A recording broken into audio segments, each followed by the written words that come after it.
All right, Broncos country, what's going on? Hey, I hope you guys are having a great day. We know Kodiak's all pumped up. I got my friend Marc here from Marky Sports. Go subscribe to him. Thanks again for joining me, Marc. We're going to go over my top five guys that I feel like the Broncos can't miss on, cannot pass on in the first round. That's what we're going to be talking about. And I really wanted to get somebody on here that will probably have some different opinions than me, and just kind of break this down from different angles. So really appreciate you coming on here, man. Yeah.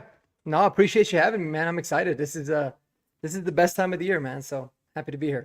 No, we're almost there. So, in case you guys are wondering, this is a response video to Kodiak Broncos podcast. The link to his channel and the videos in the description. But he put out a top 10 rankings for potential first round draft pick options for the Broncos. T Fishes is in the shower. That's awesome. I do the same thing. So let's go. Broken Soul. Yeah, y'all be sure to smash that like, subscribe, join the conversation. But I'm going to give you my top five. I'm not giving top 10. I'm just breaking it down for you guys on top five. And I'm curious, Marc, should I go from like number one to number five? Because I feel like that's kind of where we might differ on. But hey, you might absolutely hate my first overall like guy that I don't want the Broncos to miss on. Oh, that's good. Because at first I was like, no, you should definitely do 5 through 1. But then I thought about it. And I'm like, no, maybe I don't know. No, I still think you should start with number 5. Keep everybody waiting. We'll All see. right. I'm sure. All I'm right. sure. I'll love your list to 90% of it maybe. Well, we can kind of break this down, I guess one by one a little bit, and then get into the overall. If you got questions of why I didn't include guys, we can get to it. So we'll start out here with number 5. Let me find the right tab here. This was like really hard. So It is. because there's more than 5 guys that I want the Broncos to, or that I'd be happy with the Broncos drafting with their first Mhm. round pick. But at number 5, we're going to be talking Emeka Egbuka. And with this wide receiver class, Marc, I've kind of been like all over the place when it comes to this class. There are a lot of guys that I like. I wouldn't say that there's anybody that I absolutely love outside of Travis Hunter, man, with this wide receiver class. So the biggest thing to me is, um, can we get a wide receiver, or which of these wide receivers I think is the most bust proof? Because we cannot afford to miss on a first round wide receiver. We Mhm. cannot. Uh, and that goes into a lot of what I had to, or why I created the rankings the way that I did, was that you can't afford to miss on first round picks. So maybe some of these picks might seem a little safe to some people, but Emeka Egbuka, I think he can play outside. I think he's a rare, really talented non-diva wide receiver, and he's a national champion. And I do put a lot of stock in that. I also like the fact that he's not small, and that's big for me. I like my wide receivers big, preferably taller than 6'1", but 6'1", 205 pounds with the versatility, the smarts, the route running that he's got. That's going to get it done for me. Thoughts on Emeka Egbuka right here? I mean, I definitely think it's probably too low. But the fact that he cracked your top 5 is good. Because yeah, I can understand why this would be one of those players that people differ on a lot because it always comes down to we think he can play outside, but we're not 100% sure. Like I certainly do, but we know that he's really good in the slot. We know what he can do, and yeah, I mean, just like all the things you listed, man, he's in my opinion one of the safest players in this draft. I think he's exactly from like a leadership standpoint what Sean Payton would want, and he complements the wide receiver room very well. Mm-hmm. Um, the only question that could come from that is like, all right, if we have Sutton for another year or Right. maybe 2, then you'd have to readdress it maybe after that. But as it currently constructed, I think he does a really, I mean, I think he's a perfect complement. So, I love me some Emeka Egbuka, man. He's one of my just one of my guys. I love the dude. And yeah, just like you said, you know what's funny? I was looking at this just earlier. Emeka Egbuka is like the exact same height, weight, speed, everything as Justin Jefferson. And I always feel like we think Justin Jefferson is like a much bigger receiver. Yeah. But him and Jerry Jeudy were the same size, which is Wow. kind of crazy because they don't seem like it. So yeah, I think like you said, 6'1" is a good solid number. Yeah. Okay, well, I'm glad you're a fan of Emeka Egbuka. Now you're probably gonna hate some of these picks coming up, which is gonna be Yeah, awesome. yeah. I don't want to spoil it, but I think you guys might be a little surprised by some of who made my top 5. And this is So at 20, right? You're talking at yeah, 20. this is Yeah. just at pick 20, man. All right. Um, coming in at number 4, we'll just get right to it. Colston Loveland, man. Yeah. And this is kind of interesting because most of my mock drafts right now, they haven't really included a first round tight end because we got Evan Ingram. But at the end of the day, I got to stick with my guns and feel like the Broncos should go with best player available. Like Evan Ingram should not detract us from taking Colston Loveland if he is the best player on the board. Like that's how I see it. You might say, well, hey, you got multiple guys that can play slot. I don't think Colston Loveland exclusively has to play out of the slot. I think you can move him around quite a bit as well. But again, Detroit's a great example. And this is also is the case for Egbuka as well. Amon-Ra St. Brown plays out of the slot a lot. But they also got the tight end, Sam Laporta as well. Like both of those guys are absolutely eating. Colston Loveland, I love the fact that he's a national champion. I love the fact that he's been coached really hard. He's already been in a pro style system. I think that this is somebody where they're not necessarily impacting the offense, I think, to their greatest potential until maybe a couple years down the line at the earliest. But this is a guy that can change the dynamic of our offense for the next 10 years. That's how I see it. And that's why I still have him included in this top 5. Again, I don't know if I absolutely love any of these wide receivers in this draft class right now. But I do love Colston Loveland more than those wide receivers. I am very happy that you still got him on the list. Kudos to you. He should be. Yeah, I mean, just like you said, the Evan Ingram signing should not detract from this. How bad has our tight end room been for so long? Dude, give me as many tight ends as we possibly can get. This guy fits Sean Payton like a glove. He can do a lot of things that Evan Ingram can do, sure, which in a lot of situations can be awesome, but he can do a lot of things that he can't as more of a traditional tight end. And I mean, we're one injury away from having, again, the worst tight end room in the NFL. So yeah, bring me in Colston Loveland. I would love that pick, dude. Yeah. Be a huge fan. I think it would be a lot of fun. And again, remember, he's only 21 years old right now. Yep. Still plenty of room to grow, get better, all that. So Colston Loveland. And if you don't like his 24 stuff, just go watch when he had a quarterback, that was good in 2023. Again, he's going to be eaten with Bo Nix. So Colston Loveland there at number 4. Number 3. This is where things definitely start to differ, I think, a little bit from Kodiak's list. I won't spoil it for you and viewers if you haven't seen Kodiak's video. Go watch it. It's in the description. But checking in at number 3 is Derrick Harmon, defensive lineman out of Oregon. Now, I was really thinking of, this is a spoiler, I did not include Walter Nolen as part of my top 5. He's another guy that I'd be totally pumped with the Broncos getting. But I do like Derrick Harmon more. Again, I think he has I think he's a little bit more bust proof. I love his effort level. I love his versatility. Literally can play on all spots of the line, which is incredible. So he can be a defensive end. He can kick inside a nose tackle. He can rush the passer. He gets a ton of penetration.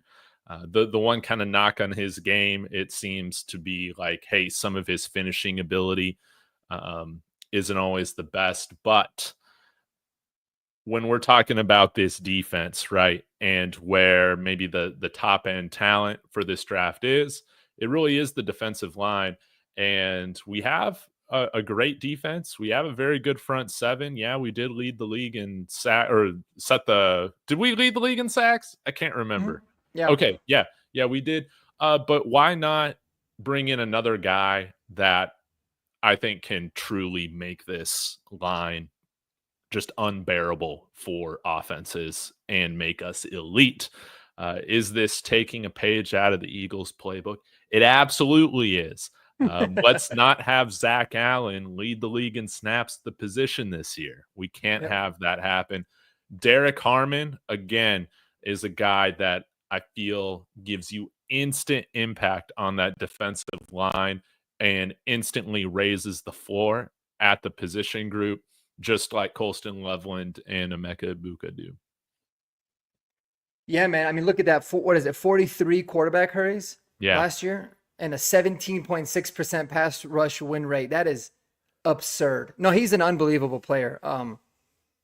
I would love to have him. I think it's not really super popular, like, because, defensive line is not a very big need.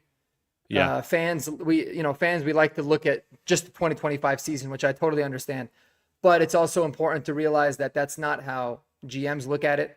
They always look at the future, and they also look at how can we win our division, right? Mm-hmm. And man, with obviously, having a good defensive line and beating the Chiefs is always going to be really important. I think it's one of the reasons why we've been very competitive with them. But the reason that we got our ass kicked by the Chargers is because I don't think we had enough beef and enough strength. So that would really help. I'm curious, and I'll preface by saying I agree with where he is on the list, in terms of, well, I guess not maybe above Egbuka, but at 3. What made you want to put him above guys like Colston Loveland and Egbuka? I think just because I think it's a more pressing position of value, to be honest. Again, it would be different if there was a wide receiver at our point in the first round that I absolutely loved. He would take precedent over Harmon. Tight end, I understand people not wanting to spend a first round pick on a tight end. I totally get that. For me, Derrick Harmon, I just think defensive line is a more important position than both of those. All right, I'll remember that. If I think one of the two guys is on the rest of your list, I'll remember that. So No, but Derrick Harmon's an absolute stud, man. Absolute stud. So this is where things get really tricky, because I was thinking about putting him at number 1, but I still just couldn't do it. I still don't think he's the number 1 football player that could be taken at this point. But he is at this position ahead of Derrick Harmon because of the impact that I think he gives you for the entire team. The entire team. He changes the dynamics for the entire team. Maybe it's not a sexy pick anymore. I don't know. But Omarion Hampton, I have as my number 2 guy. And this is going to be fun because I think you put out a video recently talking about how we should not be picking running backs in the first round. So this is going to be fun to talk about. But here's my thing for Omarion Hampton. Yes, the running back class is loaded this year, but I would rather start the running back run after Genty rather than catch the end of it. Say it starts in the early second round. I don't want to have to settle for a guy that we don't absolutely love. It's taken a while for me to kind of warm up to Omarion Hampton. But I think, I agree with the people that have him kind of in his own tier, below Genty, above the rest of the guys. I like that he's a big running back. I think he has great straight line speed for his size as well. And I think he's truly a guy that can come in here, be a starter day one. He's got the body to pass protect. I think he has good hands as well. and is surprisingly fluid, I feel like, in the passing game. Now, he can't run routes like Brashard Smith or anything like that. You still take another back day 2 or day 3, depending on if you trade or whatever. You still get another back during the draft to help out with that. But I'm talking about guys that, like, I think he's bust proof in this offense, granted, like any of these guys with injury. If you take out injury, all that stuff. But explosive. I love the violence in which he plays with. He has wiggle. And again, I think a running game is the thing that is going to help this offense that led the league in 3 and outs, if I remember correctly, this past year. It's going to help the offense with time and possession. It's going to take Bo Nix, pressure off of Bo Nix to have a real running game. And it's going to take pressure off the defense as well, being out there so much. Yeah, maybe it's a little bit of a reach, but for how it changes the dynamic of your team, I think is incredibly valuable. Just take Omarion Hampton at number 2 or at number 20, but number 2 guy. As number 2. Yeah. Yeah, this one, this is obviously where my disagreements lie. Anyone that's been following the channel knows that I am absolutely against taking a running back in round 1. But trust me, dude, I completely get it because it's a huge need. And I will say Omarion Hampton as a talent is very worthy of it. Like he's so good. But you talked earlier with Derrick Harmon, you said because he's a position of value, defensive line is a valuable position. Yes. And that's where it comes to me with the running backs is that it's valuable, but it's also very like replaceable, you know? Yeah. Like to give you an example, if in the middle of the season we had, I don't know, if we had like Cortland Sutton go down, you're like, oh, well, we're kind of screwed. We're not going to be able to like replace him. You know, you can't find nobody. But like if we had Omarion Hampton, or let's use last year's and say, oh, Audric Esime went down, you could find somebody on this, on the streets or on waivers or somebody that at least can get you production. Now, I'm not saying Omarion's that, but it's easier to find. So I always feel like with first rounders, you got to look long term, and also the fact that it is a very deep class. And I get it. You're right. You make a good point when you say like you want to start the run on running backs rather than kind of catch the tail end of it, and that's something that they're going to have to figure out in the drafts, because that's exactly what's going to happen. Like there's going to be a little gap, and then the second one of those guys gets taken, you'll just see them kind of start falling. Yeah. But it's like, I don't know, man. I don't know. There's so much injury risk.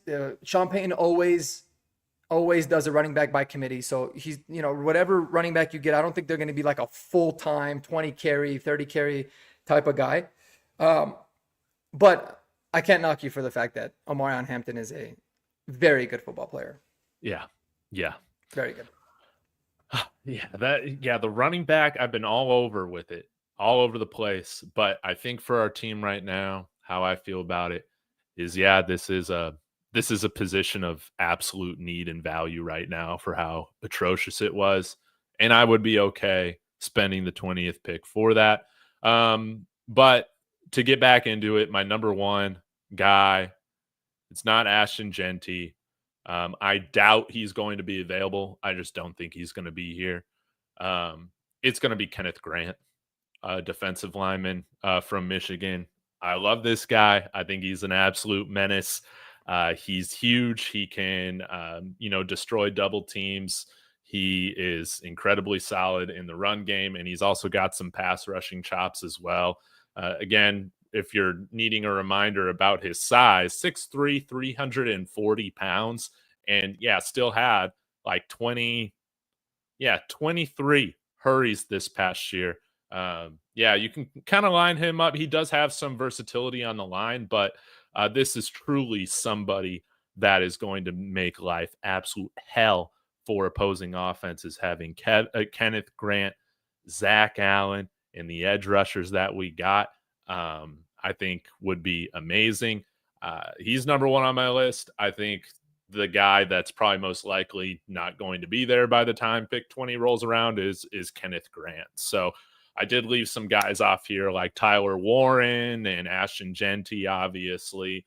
But there probably are some other guys that might have surprised you not being on this list. We can talk about it. But I guess before then, give me your thoughts on Kenneth Grant having my first overall slot. Yeah, I'm not surprised by it because I know in the Discord you always been talking about how much you love Kenneth Grant. I think he's a beast. So I love it. I love it. I'm all for Kenneth Grant. I personally I feel like I'm really liking Derrick Harmon more because he's more versatile. But Kenneth Grant, like at what he does in his sheer size, he would be a really good addition to the team that like to what we need because we don't have a guy that's built like that, you know. And I think he'd be decent. I think you're going to be surprised, Matt. I just feel like, and this is obviously based off of like what I'm seeing with like these mock drafts from the big guys, because I feel like the Daniel Jeremiahs and the Field Yates and all those guys, like they hear things around the league, and consistently they're all saying Derrick Harmon has jumped Kenneth Grant in terms of the ratings, which is a good thing because I think there's actually probably a better chance Kenneth Grant will be available at 20 than Derrick Harmon. That happens. Give me either one of those guys. Cooking with gas, baby. What's that? I said, yeah. If that happens, we're cooking with gas. We're cooking with gas with Derrick Harmon on the defensive line. But I know it might frustrate some people that I got like 2 out of my top 3 guys are defensive linemen, not offensive players. But that's just kind of how I feel about this draft. I was very close in putting again Omarion Hampton at 1 just because of how dire running back has been for us. But I feel much better about running back if we go second round or third round than I do going second round or third round defensive line. Even though there are some guys that I still like, there's not really anybody that I absolutely love kind of after the top 50 picks or whatever. Mm-hmm. No, it's a great defensive line class, man. And I feel like there's a pretty big drop off, between like the top 3-4 guys that you like, and then the rest of the field. So hitting there is good. And fans are not always going to like the D line because they want offense, they want weapons for Bo, which I get, but it's such a smart area of the roster to always build on. It's just smart football. Whether it's boring or not, like taking a really good tackle or taking a really good defensive lineman is always good for the most part. Or at least it has a much higher chance of being good. And I think these guys are gonna, again, I think they're bust proof in the fact of just like, I think that they're going to be like solid contributors for whatever NFL team they go to. Again, they went to really solid programs. They're winners. Outside of, well, I guess, Oregon's still a very good program, although they didn't, win an Natty. North Carolina, I think, had like a so-so year this year, but Derrick Harmon, Kenneth Grant, Colston Loveland, Emeka Egbuka. Like, I like the idea of bringing in guys who have won championships, but I'm curious. I'm assuming you would have Omarion Hampton out of your top 5. I'm not going to ask for the official top 5 list from you, but maybe like a first crack at it. How would you adjust my list? Your list, I would probably... Oh, man, that's tough. I would probably do Derrick Harmon 1, Emeka Egbuka 2, Colston Loveland 3, Kenneth Grant 4, and I would have TreVeyon Henderson as 5. I would put it back on my top 5, but I would. Probably because everybody would riot if I didn't. But actually, I take that back. Sorry, I take that back. I would have at 5. I would have Jayden Higgins. Which I was going to talk to you about because I know you were probably close to putting him on there. Dude, I was so close to putting him on there. Let's talk about Jayden Higgins. I got some thoughts, but I'm curious to hear yours first. On Jayden Higgins? Yeah. Yeah, I think I just think he's so damn good, man. And then the more I look into him and hear what others are saying and then like watch the interviews, because a big thing for me is like I like to watch interviews with these guys because you can kind of tell about like the kind of person they're. And then I keep looking and I'm like trying to find reasons why I don't like him, and I just think he's awesome. I think he's the best pure like outside X receiver with his size. A lot of people compare like Tet is like Mike Evans or Drake London. I think Jayden Higgins is a lot more like those guys, and I just think he's really good. And I'm starting to love the idea of him matched up with Cortland And then if eventually one day he has to replace them, that's fine. But if not, like you've got two studs just on the outside doing their thing. So yeah, he's freaking explosive, dude. Like Yes. he's 6'4". He doesn't run like he doesn't move like that big of a receiver. He's really, really twitchy. So I like the guy. His rise has been really interesting to track. I know that this was a while ago and I was much younger, Mark. So you can correct me if this actually isn't true, because I was just a teenager following the draft at this point. But in the 2010 draft, I think it was when we drafted Demaryius Thomas, wasn't that in the 20s? I felt like a lot of the mock drafts and the rankings kind of had him as like a day two type of wide receiver. I think he might have broke his foot or something like that too, but didn't run like an extensive route tree. Again, they're different prospects, but leading up to the draft, I felt like there was just more and more momentum, and then it just happened where he went in the 20s, I think it was, and he was an absolute hit for us. Jayden Higgins, the way that he's being talked about, kind of reminds me of the way DT was. You think there's any truth to that? 1,000%. No, and I remember it was Dez Bryant that year. Everyone thought it was gonna be Dez first, and Demaryius actually went before Dez Bryant because like some off the field stuff. But dude, I think you nailed it. I actually never thought about that comparison. I thought about when we had DT and Sutton, and I was like those two big receivers, and then eventually Sutton took over. Mm-hmm. But I'd never thought about it. But he's definitely a lot more Demaryius Thomas than he is Courtland Sutton in a sense of the way that he moves in his explosiveness. That's a great comp, and he's like the same size and everything. I mean, yeah, and oh, man, again, he was so close to being on here instead of Egbuka. There were just a few other things again that I just liked about Egbuka, coming from Ohio State, that put him over the edge for me. But Jayden Higgins, he's one of those guys that I might have him too high on my board compared to like everybody else, but I might be a little biased, but I think I like him more than guys like Matthew Golden. And I've said this, I'm like, well, you want to draft guys that can separate, in the first round, that got that type of juice. I think Jayden Higgins has enough of that, and I just like how he was running more of that pro style route tree. So he could be somebody that could, like you said, you can just put him outside immediately. And I think that there's maybe less question marks on the transition compared to a guy like Egbuka. But yeah, like there are more than 5 guys that I would be like really happy if the Broncos spent their first round pick on him. Jayden Higgins is one of those guys. But the other thing that I was thinking about, Mark, which is why I didn't include more wide receivers, is that I still feel like we can get some good wide receivers that Sean Payton can squeeze good production out of, like in the later rounds. Again, I don't think like any of these guys are absolutely can't miss wide receivers. Some people are comping Egbuka to Jefferson, right? But man, I don't know.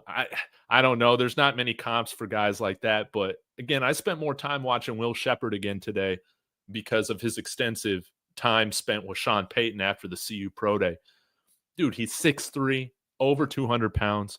And that dude has, I feel like that dude has some serious game speed. Like, I don't think his 40, whatever it was, like the 4.5 or whatever, it was reflective of the juice that he runs with on the field, as compared to like Matthew Golden. He ran that 4.29, which is, eyebrow raising, but I don't feel like I see that type of game speed on the field when he's actually on there, man. Am I crazy when it comes to that? When it comes to Matthew Golden? Yeah. Yeah, and I'll tell you why. Because it doesn't look like that, dude. It's weird. It's a very, very weird thing. I looked at him and I was like, bro, he doesn't look like he's like that fast, but he's just open. So I'm like, okay. And I made the film review on him like way before the combine. And then after the combine, I looked back and I was like, I just think he's super smooth. As why? But I know what you mean because it doesn't look like it. But I did see your live. I think you went live yesterday, right? Talking about Will Shepherd. Yeah. Yeah, I did see that, and I was actually. I'm not gonna lie, dude. Like, I had no idea Will Shepherd was that big. I don't know why I thought he was like a really, and maybe because I was confusing him with like LeJounte Wester Yeah. or Bunch whatever of his name is. skinny dudes out there, tall, Yeah, small guys. but I Yeah. was surprised how big he was. I didn't know he was 6'2". So I mean, I think you're right. Like, as much as I would like one of these receivers, I feel like Sean Payton might have that exact mindset that you said of being able to squeeze some out of some of these guys. And Will Shepherd's super intriguing. I got to look into him more, because to be honest, I haven't looked into him that much besides watching him play last year with CU. Where was he at before? He was at Vanderbilt. Vanderbilt. Yeah, and again, I think he's kind of a victim to there were so many targets and weapons, at CU that he didn't get like an insane breakout or anything like that this past year. But again, you see his contested catches in the red zone. They're beautiful. He had a ton of like one-handed catches throughout the year, only 2 drops. But man, like his speed once he catches the ball, it's enticing. Like you see Ty Felton is kind of talked a lot about like a 5th or 6th round guy. I don't understand why Will Shepherd isn't right there either. And I wonder if it's just because like he wasn't the number 1 option at CU, but I'm almost kind I of think Travis interested. Hunter. Yeah, Travis Hunter probably took all the attention Yeah. from him. Like in terms of it's common, but yeah. Yeah. But another guy that I've been wanting to get your opinion on, if we're talking wide receivers, has been Savion Williams, man. What are your current thoughts on him as a prospect and his fit, you think, for the Broncos? I don't know if Andy's watching, but he might hate me for this. I'm not the biggest fan of Savion Williams for the Broncos. I think he's a really fun player. Like I can almost I don't know, I just feel like he's going to San Francisco probably in the 2nd round. I like the dude a lot. He's just not very polished. Like you can use him as a gadget, but it's like we kind of have that with Mims right now. I know they're a completely different body type, but I'm talking about specifically like the role that they play. But he's so intriguing because it's like he can do so many. He's a former quarterback. Yeah, I You know. know, and he's really fun to watch, but it's like, oh, I just don't know. Like, I feel like if we're going to add to this receiver room, I want to bring in somebody that I know is more polished rather than because we kind of have a lot of guys that are still like Marvin Mims is still developing. Troy Franklin is still developing. I mean, Vele's solid, but he's still so it's like, I think just like it said Judson said here in the group chat, like Savion in the right system could be fun. Yeah, he's awesome. But it's I don't know if we're the right system. It's the same kind of thing I feel with Luther Burden. Like I think Luther Burden is a more polished version of Savion, but it's like the style that he plays. I'm just I don't know how he fits here, but I could be totally wrong. But he's an awesome player, man.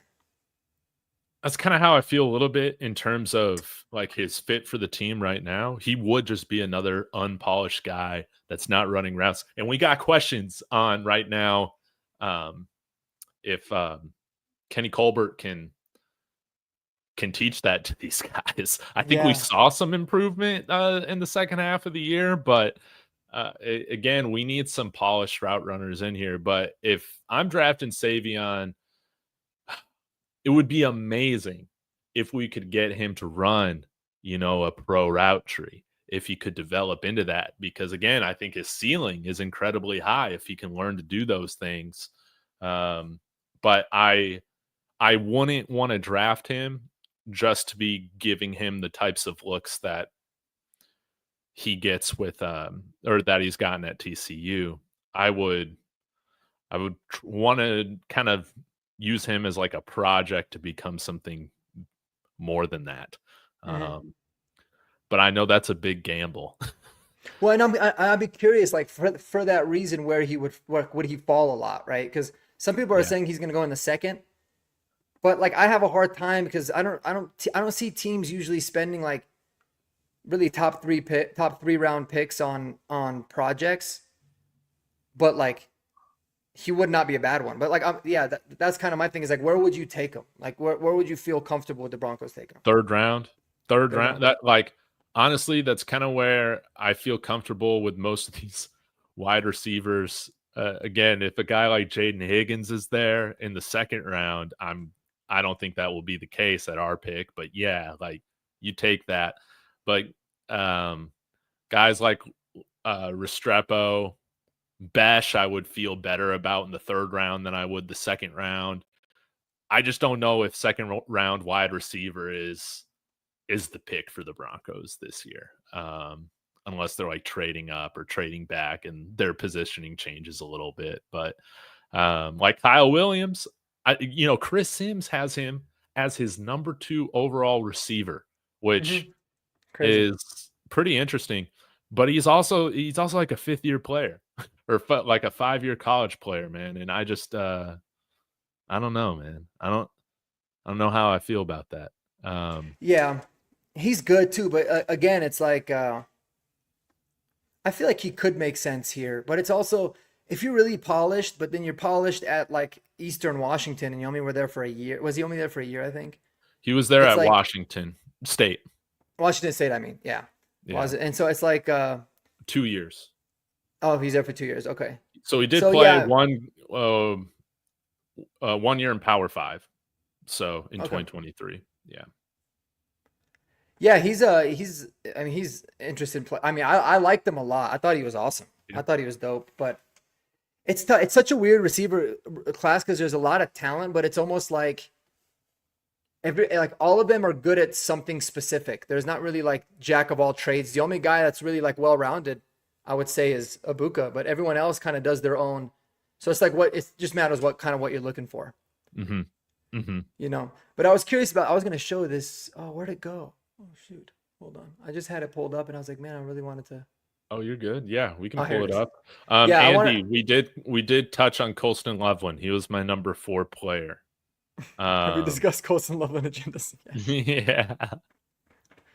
We did.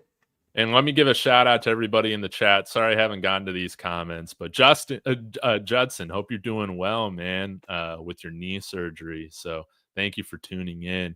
And we'll get to some of these here at the end. I got a few of these things tagged and bookmarked. Oh, yeah. Judson, hope you're feeling better, man. That's crazy. Got a knee injury. Those are never fun. No. Did you find your tab? Yeah, I did. Okay. Here. So in the 2011 NFL draft, Sean Payton did something super interesting, and I feel like there's a really good chance this could happen, dude. And I want to know what you would think. So the New Orleans Saints were picking at 24. They took Cameron Jordan, just nailed it out of the park. So they took that defensive lineman that we're talking about, right? Let's say in this situation, they were like, they loved Derrick Harmon or whatever. They took him. And then they traded back into the first round and took Mark Ingram. Oh, yeah, man. Right? And I feel like this is kind of weirdly setting up to be like that. Now, they did give up a future first rounder for this, I think. I gotta go back and see what exactly. I think they had it here somewhere. Oh, hold on. It was under trades. So yeah, what they did, let me see. What they did here is New England traded this the selection to New Orleans for the second round. So they gave up their second round pick that year. So that means we would give up 51, and then we would give up a first rounder next year. Now the way I look at that is, okay, you didn't do that for just the running back, right? I mean, you did it to get like basically both those guys. I mean, you would have gotten one of them. So I guess yeah, but it's that combining those, and I think it was even though Mark Ingram was really solid for him. I mean, I don't think it was a good pick, but if you flipped it, like let's say they took Omarion Hampton at 20, and then they came back up and used it to get like Kenneth Grant or something. Do you think that that's worth it, or do you think we're not there yet as a roster? Man, that's a great question. Because what do you think? Next year, we'll be picking in the 20s likely, unless we win the Super Bowl, right? Mm-hmm. So the logic is you're just trading a late first round pick. You know, I like it better than just trading a future first round pick for Alphonso Smith. I like this. And the second round too. That was the best part. Oh yeah, dude. The dude was like 5'10".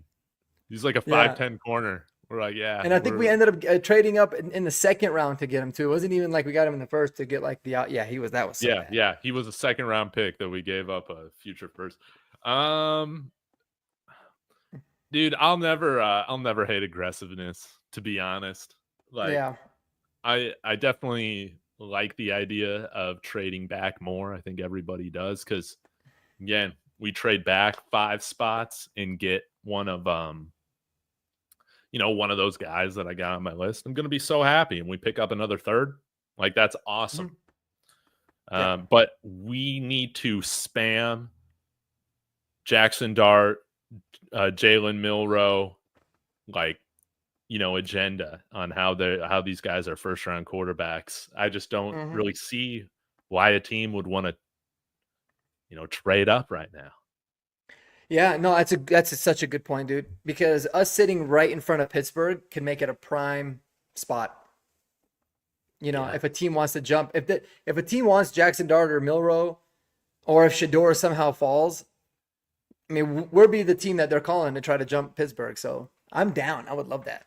And teams that want a quarterback are usually pretty desperate. So you never know, dude. Maybe we could even get like, a really good compensation for it, or like a second rounder or something next year. Oh yeah, yeah. It would be massive if we can orchestrate something like that. Now, is that worth it to you, Mark? On, let's say it is the Cleveland Browns, right? They're trying to jump Pittsburgh. So they're going from pick 33 to pick 20. Are you cool trading out of the first round? 100%. It would piss me off on draft night a little bit. I'd be Yeah, like, that would shit, now suck. I gotta wait another day. But I would 100% be down, especially if we got really good compensation. Like if we had 2 second rounders then, and then like maybe a third, like another third, or a second rounder next year or whatever, like something that was worth it, I would be all for that, dude. Mhm. That would be awesome. Mhm. Because now you're kind of in prime position. Like you could be aggressive. You could trade up and get somebody that you want still, like within the second or in the third. You could really target it. So I think that's the best case scenario for the team. I would just be a little annoyed that we had to wait until day 2. Yeah, I would love to still be able to finagle it to where we could get both TreVeyon Henderson and Quinshon Judkins just out here to just be that committee still. I think that Yeah. would be the most ideal thing, but Go up I don't against know, Chip man. It's Kelly hard for twice a me to year too. judge on where these guys are going to go. I know that's a tough thing. Like we do all these mocks on PFF, and a lot of the times I'm like, dude, he's not going to be there in the 4th. I take him, but I'm like, it's just like it's almost like false hope. But you have no idea. Last year, no one thought we were going to be able to get Troy Franklin in the 4th round. So those Yeah, kinds of things, yeah, those kinds of things happen. it's true. Okay, I got one question for you, Mark, and then I want to get to a couple of these comments, and we can wrap up. Yeah. What's your thoughts right now on Ted McMillan? You think he's got a shot to fall all the way to 20? Is he somebody that the Broncos should be considering at 20? I actually think that there's a pretty decent chance he falls, Okay. and I think that there's a reason for it. And if let me say this, if he falls, I think it's because of like some sort of work ethic concerns, and if that's the case, not a chance he's getting taken by Sean Payton at 20. But let's just take that out of the equation. Like if he as a player fell, yeah, I think it'd be. I mean, at 20, I would love that. I think he'd be a good fit as well. But I'm kind of on Jayden Higgins a little more, man. No, I like I Jayden don't Higgins a know. I just lot, have the man. feeling that you might like. He just might be a little safer. So I think so too, man. I think he's a guy that's gonna have a really good career.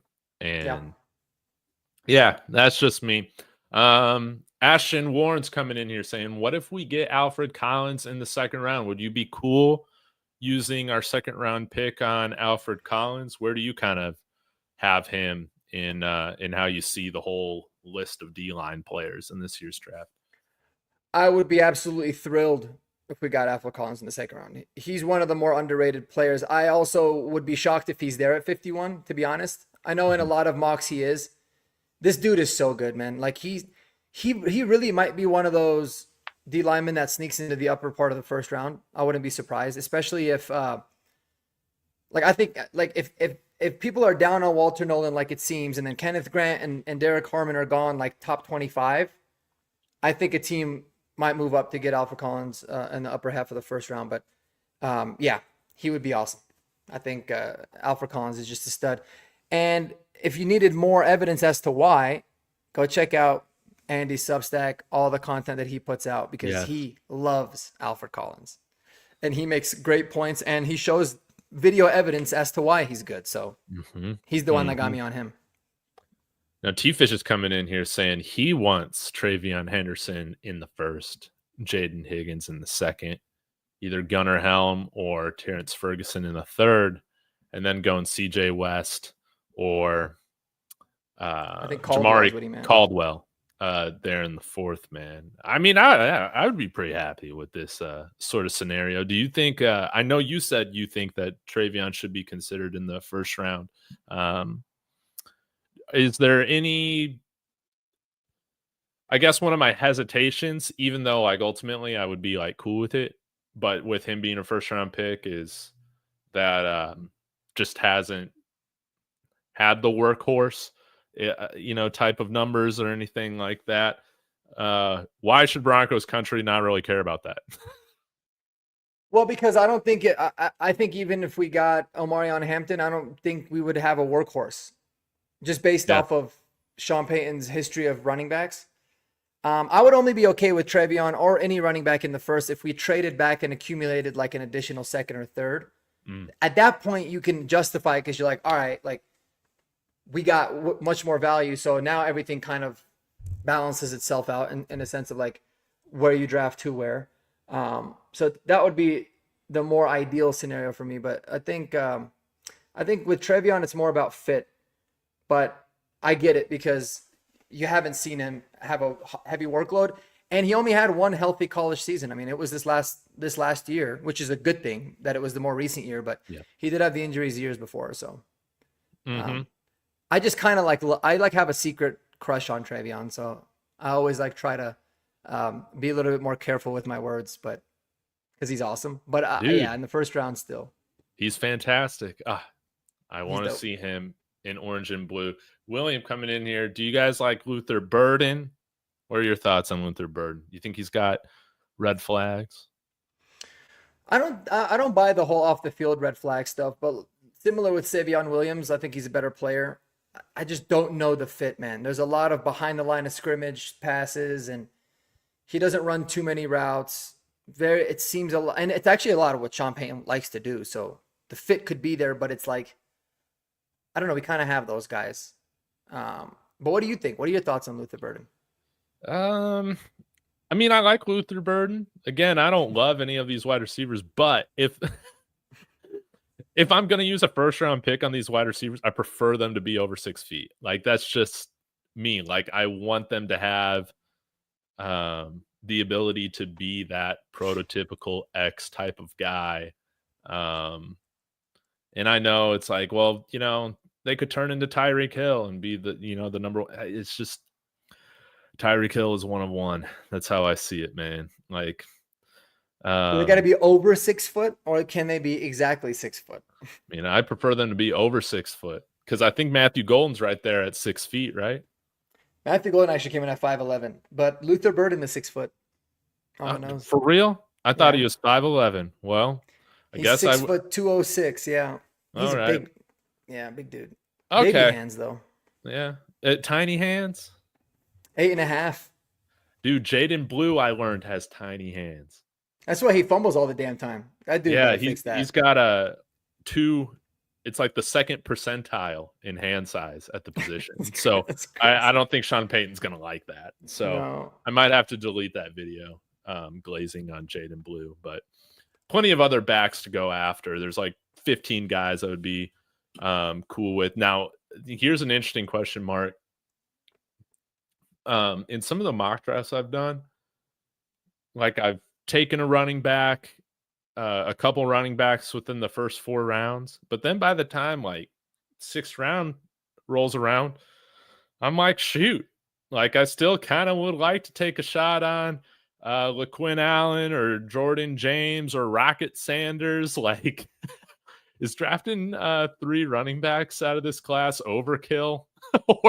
You said 3 of them? Yeah.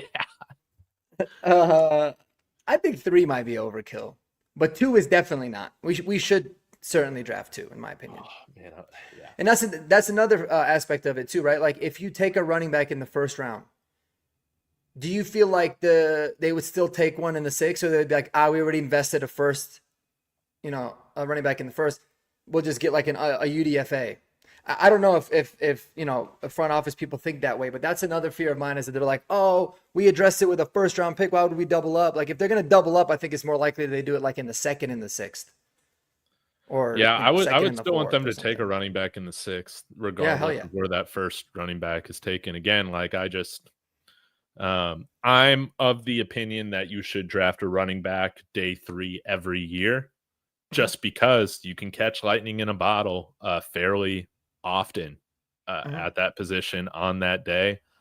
And we've disregarded doing that for a long time, and it finally came to like bite us in the butt, over the last couple of years. Like, I mean, you can make an argument that the best running backs we've had since Super Bowl 50 were both undrafted guys, and C.J. Anderson and Phillip Lindsay. No shade to those guys, but that's pathetic. Like, It was pathetic. It is. We drafted Royce Freeman. He was awful. But we really didn't draft that much in that. David Williams or something. I mean, we didn't really draft too much in that position either. Somebody brought this up in one of my comments, or as a comment in one of my videos the other day. I completely forgot we spent like a 2nd round pick on this guy, I think, right? Devontae Booker. That guy was an all-time bust. That guy was worse than Royce Freeman. He was a good, if I remember, he was a decent pass catcher, like out of the backfield. For some reason, I think he was with Peyton for a year, and Peyton didn't hate him. He didn't mind him too much, but then C.J. Anderson kind of popped off, and I think but that's right. And he played with the Raiders for a little bit after that too. Devontae Booker. I remember that. That's funny. He's a 4th round. I thought he was a 2nd round pick, dude. I thought he was a 3rd rounder. I was literally splitting the difference, but we can find out. You guys, one of you guys might be right. He was drafted in the 4th round. Yeah. Oh man. The 2nd rounder was Monte Ball, I think. I know he was a 2nd round pick. He was. Man, Devontae Booker was a 4th round pick. Yeah, 136th overall. I don't know why I thought he was a 2nd round pick. Royce Freeman, I think, was in the 3rd, and Royce Freeman, like, dude, we totally just settled. There was a huge run on running backs. I remember that year. I'm gonna go back and figure this out. See if I can. Oh, dude, the Denver Broncos 2016 draft was all time. Yeah, it was so funny. I remember I was like watching it. I was going to the Chris D'Elia stand up actually, and I was tracking it on my phone. I remember and I was like, oh my god, all these running backs are like going now, and they all happened right as we were gonna pick. And like I think like 4 went and like 6 picks, and I was like, oh my god. And then we just like settled for Royce Freeman, trying to convince ourselves that we loved him. Oh, where is the draft? Oh, dude, yeah. I guess Justin Simmons was the only good one to come out of this draft. But yeah, this was rough, man. And Riley Dixon in the 7th round. Yeah, do you think that we should get prepped for spending a 6th round pick on a punter this year? Probably. If Darren Rizzi loves one. Yeah, I can't remember the name of the guy that we signed to be our punter, but hasn't it been like a couple years since he's been like a starting punter? Yeah, Matt. I guess it's Matt Hawk is how you say it. Hawk, okay. So you'll never forget it. Now it's Matt Hawk-Tua. Just remember that. Now you know his name. That's how I remember it. I signed him in Madden for what it's worth, and he's pretty bad at Madden. So we'll see. Okay, well. Yeah, I mean, there are some teams that use that as an evaluation. So, yeah, it really says a lot when Riley Dixon is your 2nd best draft pick. But it's hard for me to know like which Connor McGovern is still in the league because there were 2, right? One that went to the Cowboys initially. I think it's him, dude. Is he still around? Oh, he still played for the Jets. He was at the Jets last year. 2nd stint with the Jets. I guess he was cut then on New Orleans. Oh, okay. Anyways, we're getting sidetracked. Marc, thank you so much for your time, man. Do you got any other videos that we should keep our eyes out for coming up on the channel? Oh, I'm trying to I'm trying to figure out a way, and I was actually going to ask your help for this. So maybe we'll take this offline. But you know how we did the wheel of mock draft? I did that. That was Yeah. fun. Yeah. I'm trying to figure out a way to where like I get 2 options generated for me automatically, like based off of need on each pick. So look out for something. I'll try to figure out how to do that. And then you say like, you have to choose between this guy and this guy for this team. But otherwise I don't have anything specifically planned. I'll probably do my top 5 wish list here in the next, probably a couple of days before the draft. My final mock draft with trades and everything coming up right before the draft too. And otherwise, whatever I think during the day, I'm like, oh, that'll be a cool video. I usually just make them. So if there's anything y'all want to see, let me know. Give me some ideas. Yeah, more wide receiver content. That's what I want. All I'll right. just throw that out there, man. I'll do a Will Shepherd video for you too. Dude, yes, you can beat me to it. I still haven't done a Will Shepherd video. Yeah, no, because it's such a weird class. Like I'm so convinced that there's going to be a lot of really, really, really good wide receivers that come out of this draft. I just feel like they're going to be all over the place. Oh man, like it's just weird. Speaking of trading your first round pick, what plus our first round pick next year in 20 would it take to get Travis Hunter? What do you think? To get Travis Hunter? Yeah, to get up to like number 2 or 3 to get Travis Hunter. We would probably have to trade number 20, number 51, a first and a second next year, and maybe even a 2027 second rounder. I mean, you are getting like 2 players for one, but yeah. You'd have to give a lot. Can't do it. You still can't do it, but it would be incredible. Yeah, I'm trying to think of like what else could you offer, because you'd have to do to Cleveland, right? You would think. Yeah, why can't you have a Nico Harrison in the NFL? Like, who's Nico Harrison? Oh, he's the guy that traded Luka to the Lakers for a bag of chips. Yeah, no shit, dude. That would be cool. Just have like some jack. I don't know, man. That would be amazing. Could you imagine like that happening? That would be pretty wild. Yeah. We went up and got Travis Hunter. One last thing. I know this is probably going a little longer than we wanted, but you know what? Who cares? Whatever. Like, what if the Jags at 5 were like, you know what? Screw it, dude. We love Genti. We took Genti, and then they wanted to trade Travis Etienne, and the Broncos were like, all right, we'll do it for like a 6th. Dude, yes. I mean, even though this is a hell of a draft for it, like, why the hell not? For a year or two, you can still address the running back position, but. I was thinking about that. Like, we've made a trade for a player every single year for the last 2 years since these two, the two Paytons have been together. So what makes us think we wouldn't make another one? I don't know. It's possible. Yeah, I wonder who our day 3 trade will be for. Travis Etienne would be awesome. And now with these running back contracts, I feel like again he's affordable. I think he's on his 5th year option, and it's like $5-6 million. Yeah. Or, if the Jets take Ashton Genti at 7, right? Maybe they trade Breece Hall. That was something that came up on my Twitter feed today. I have been listening to a lot of Seahawks podcasts because I'm like really fascinated with their like rebuild right now. Mm-hmm. Dude, I think the Seahawks are going to be in direct competition with us for a lot of the guys that we like at pick 20. You think so? Yeah, it seems like they love Emeka Egbuka. They love Colston Loveland, and they love the defensive line. Like, they need some help on the offensive line, but it seems like they are not in favor of drafting somebody like Gray Zabel there at pick 18. But would you take Gray Zabel at 20 if you fell? No, because I'm standing up for Luke Wattenberg. Man, these guys act like he's absolute trash. Like, I know that, yeah, like his snaps drive me crazy sometimes because I don't feel like they have the velocity to get there. But again, we could have been the Giant or the Vikings with Bradbury, right, for the longest time. Like, I don't think center's completely broken. I think what this offense needs is not a guy that's a marginal upgrade their rookie year. Maybe. Yeah, he hasn't even played center. He hasn't even played guard. He was a left tackle at North Dakota State. I just thought of the perfect video idea, and it's going to involve you, so we have to do it together. But we're going to make a video. We can do this whenever.